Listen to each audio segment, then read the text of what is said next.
Thank you. So my presentation is called Smart Water for a Smarter Future. It sort of builds on the information that's been presented previously and just sort of delves into a bit of the technical side of it, a bit of data again, but I'm trying to limit my text on slides. But in the next 5 minutes, it might be 6, I will discuss how we can cool your home, reduce the cost of living, do large-scale urban cooling, save lives, and maximise alternative water use without breaking the bank. So let's hold on. Okay, so I've looked at a typical 35-degree day and taken the information that we've already seen. I've looked at the thermal temperature, the human thermal comfort, with my trusty assistants who are also in the audience here. So 35-degree day, they're standing on bare earth, it's 40 degrees, that's what they're feeling. They're standing on grass that's a little bit watered, it's 31 degrees. They're standing on well-watered grass, 28 degrees, and that well-watered grass under a tree, 25 degrees. So it's a lot cooler for them and they're happier, which makes me happy. A lot of these ideas stem from the work that we've done at Adelaide Airport, where we're irrigating to cool the air down so planes use less fuel when they take off and some other wonderful things. And what we found there was we water twice a week at night, but we're seeing a 3 to 4 degree temperature drop through the day for 4 to 5 days afterwards, after that water's applied.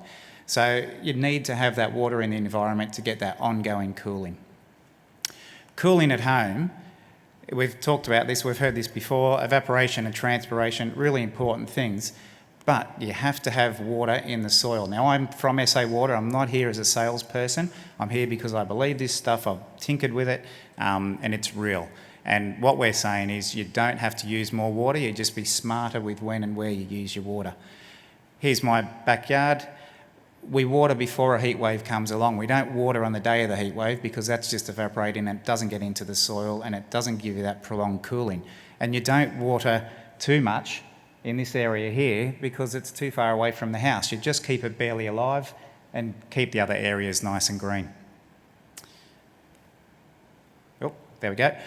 So that's what you do before a heat wave. During a heat wave, here's our little entertainment area. On this particular day, 43 degrees, we used a misting system which was on constantly for a 2-hour period, and every half an hour we threw on a bit of water just with a hose around the grapevine for 1 minute. And during that time, you'll see here is where we used a bit more water, there, and then we turned it off and the temperature went back up again. In that time, we used 30 cents worth of water. If we're inside with the air conditioner on, $1.80 for the air conditioner, and then the lights will be extra on top of that and the screens and whatever else we've got turned on. So it can actually reduce the cost of living and you're outside, you're enjoying the outside area. Here's my neighbour's house, thermal imaging camera. We've all got our little devices. The interesting part about this one is that the bare earth is as hot as the road, and this is my place right next door, and that's what it looks like. It's a lot greener, a lot cooler, and what this means is that this year we had a 22% reduction in our electricity bill because our lawn is like that now, not like our neighbours, which it was last year. So looking at the larger scale urban area, we've all talked about the big green open space and how that can cool things down. We also need to bear in mind that the private open space, your backyard, your front yard, is really important to get that overall cooling across the metropolitan area. Now, I'm just going to change tack here a little bit and work and show you about how we can fund public open space. Okay, heat waves affect the community. This is a graph of data from the CRC for water sensitive cities, and that little area where it increases, that's people dying. So when you get to that temperature, people start to die, about 2 or 3 extra people a day. So if we can take our temperature, our urban temperature from that, and just move it a few degrees, we save people's lives. Really simple. Now, you might say a few degrees, that's pretty tricky. Well, it's not. Here's some, I've been out running around putting temperature sensors all over the place, and I've put a few in some trees in parks, and on this example we're getting a 2 to 3 degree temperature reduction on not that hot days constantly. And these are the two parks. That's the unirrigated park and the irrigated park. The irrigated park is 3 degrees cooler on a 30 degree day. So, that's, I haven't tested on a 40 degree day. I'm hoping for another heat wave just to test them out. I've only put them out in the last couple of weeks. I shouldn't say that. We also know the vulnerable suburbs. We know where people are going to hospital on hot days. And we need to be able to do something about that.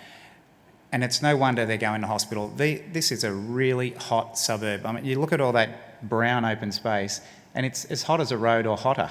Why can't we make it like that? And here's how. Value in our open space. We've got to extract the value of it. We've got a lot of bean counters in our organisations that say, it's got to make this much money or save this much money. But if we start to look at it a little bit broader and we start to look at the improved health outcomes, that's the acute. So on the hot days, less people are dying, but also people have got green open space on the normal days so they can go out and exercise and socialise. Increased property values, that's a little bit tricky because people are talking about the cost of living. But heat refuge, on a hot day you can go down to the park because it's watered, it's cool, you don't have to sit at home with your air conditioner on. And these parks actually cool the surrounding suburbs. So using those two factors together, you can actually reduce the cost of living in your home. And if people are not coming home in the afternoon and putting their air conditioner on straight away, we reduce the risk of those energy peaks and brownouts that we have on those hot days. So open space making money, let's break it out. Let's have a look at what else we can do. Can we grow crops in our open space? It doesn't have to be pristine lawn. We could actually grow food in some parts of our parks. And in the future, when a carbon market is developed, those parks could actually make us money and save lives and keep us cool and be great places to exercise and socialise. I'll just quickly go on to this, and I think I'm out of time. These blue dots are the council stormwater schemes, which Adelaide are fantastic at. We're one of the best in the world. Interestingly, these yellow and black spots are the wastewater treatment plants. Now, it doesn't take much to link up all of these areas, and in fact, it's about 4 kilometres of pipe to link them all up, and then all of a sudden we've got 50 gigalitres of recycled water and 50 gigalitres of stormwater that we can use. That's 20,000 hectares of land, that's 20 CBDs that we could actually be irrigating with that water. There's 750 kilometres of alternative pipework out there. 4 kilometres will link it all up. Water trading, I'm just going to skip this. This is just looking at all of our water sources and utilising them to their maximum benefit.